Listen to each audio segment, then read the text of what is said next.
इंदिरा गांधी की इमरजेंसी से फिलीपींस देश का क्या है कनेक्शन, संजय के खास दोस्त ने दिया था आइडिया।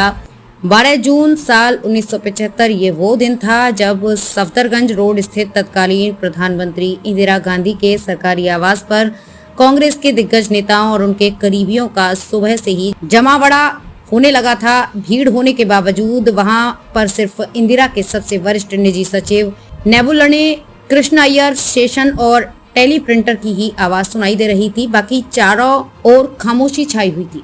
ये वो दिन था जब इलाहाबाद हाईकोर्ट के न्यायाधीश जस्टिस जगमोहन लाल सिन्हा राज नारायण की याचिका पर फैसला सुनाने वाले थे। इंदिरा के खिलाफ आया कोर्ट का फैसला।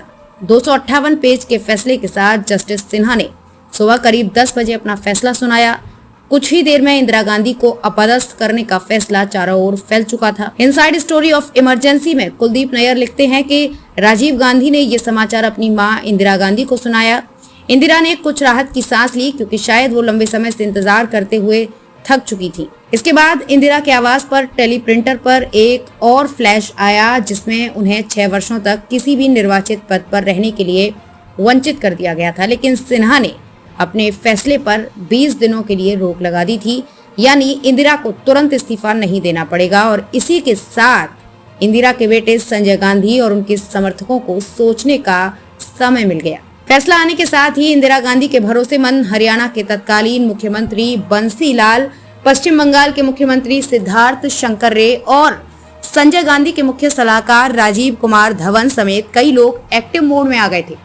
संजय के दोस्त ने दी फिलीपींस में लागू सेंसरशिप तंत्र की जानकारी।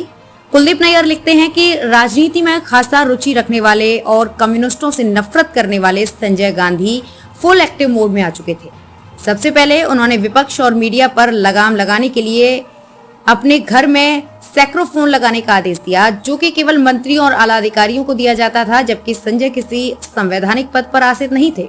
संजय गांधी के दोस्त कुलदीप नारंग ने उन्हें फिलीपींस में लागू सेंसरशिप तंत्र की जानकारी दी और अमेरिकी एम्बेसी में मौजूद अपने दोस्त की मदद से उसकी कॉपी संजय को उपलब्ध कराई। इधर अंदर खाने में इमरजेंसी की नींव रखी जा रही थी और दूसरी ओर इंदिरा गांधी जनता और पार्टी का विश्वास कायम रखने की कोशिश कर रही थी। 20 जून को पहले ही इंदिरा ने एक बड़ी रैली की थी जिसमें संजय, राजीव और सोनिया भी शामिल थे। इस रैली के बाद 13 मुख्यमंत्रियों ने राष्ट्रपति से मुलाकात कर इंदिरा के प्रति अपनी आस्था व्यक्त की थी।